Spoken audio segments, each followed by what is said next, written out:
In today's video, I'm going to teach you how to play a video in a Zoom meeting. Before you begin, have the video you want to show open and ready to play, either in a media player or in a browser tab. Pause it at the point where you want to start. This makes sharing smooth and avoids fumbling during the meeting. Open Zoom. You can use the desktop app for the best performance, or the web if that's what you have available. Sign in if needed, and get to your meeting. You can start your own meeting or join one you've been invited to. If you're not the host, make sure the host has allowed participants to share their screen, otherwise you won't see the option to share. Once you're in the meeting, to Mansang, move your mouse so the controls appear. Look along the bottom toolbar of the Zoom window. You're looking for the Share or Share Screen button. It's usually green and easy to spot. This is what you'll use to display your video to everyone in the call. Click Share.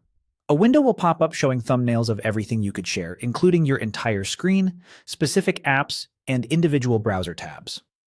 For the smoothest experience and fewer distractions, choose the exact window that contains your video, not your whole desktop.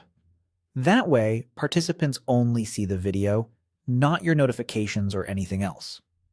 Before you proceed, look carefully at the options in this window.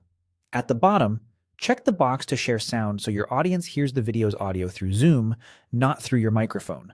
Also enable the option to optimize for video clip. This tells Zoom to prioritize motion, which helps the video look smoother on your participants' screens. Now click Share to confirm. Your meeting view will switch to show the shared window, often outlined in green so you know what's visible. Bring your video window to the front if it's not already, and press play. Keep an eye on the playback controls and volume inside your video player.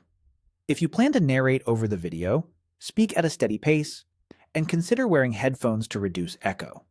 If viewers mention choppy playback, pausing briefly to let the connection catch up or lowering the video resolution in your player can help. If you need to switch to a different clip, pause the current one and select the other video window from the Zoom share controls. When you're finished showing the clip, simply return to your meeting flow. That's all it takes to share a video cleanly and clearly in Zoom.